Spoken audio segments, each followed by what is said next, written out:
rules of engagement in the Vietnam War were crazy. Almost everything about the Vietnam War was poorly done from the leadership perspective. But the rules of engagement were pretty excessive. For instance, the rubber trees, which grow plentifully in orchards across Southeast Asia, could not be destroyed because they were owned by the Michelin Company. And the United States didn't want to make them upset, so they were not allowed to do artillery strikes in these rubber tree orchards, meaning that there would oftentimes be a heck of a lot of Viet Cong that then American soldiers would have to go in and take care of. Couple that with the fact that the rules of engagement for pilots were absolutely ridiculous. At this point, the American aircraft were designed to be able to hit aircraft that they could not physically see with their eyes, but instead see with their radars using missiles. However, the rules of engagement were that before you could engage in an enemy aircraft, the enemy aircraft had to attack you first. The enemy aircraft were so old that they had to be in visually line of sight. So the missiles being used were not nearly as good or accurate at those close of distances. On top of that,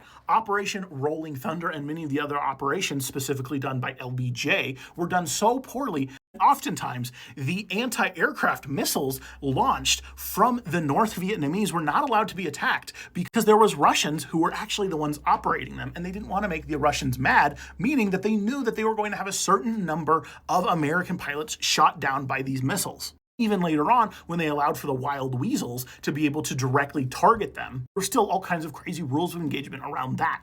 Also, it later turned out that LBJ, the president, was directly calling over to the North Vietnamese to tell them where they were planning on bombing, which means that they were able to then move all the things that the United States wanted to destroy and then bring in more aircraft and more anti-aircraft capabilities to be able to shoot down American pilots, which is one of the many reasons why there were so many American pilots shot down during the Vietnam War.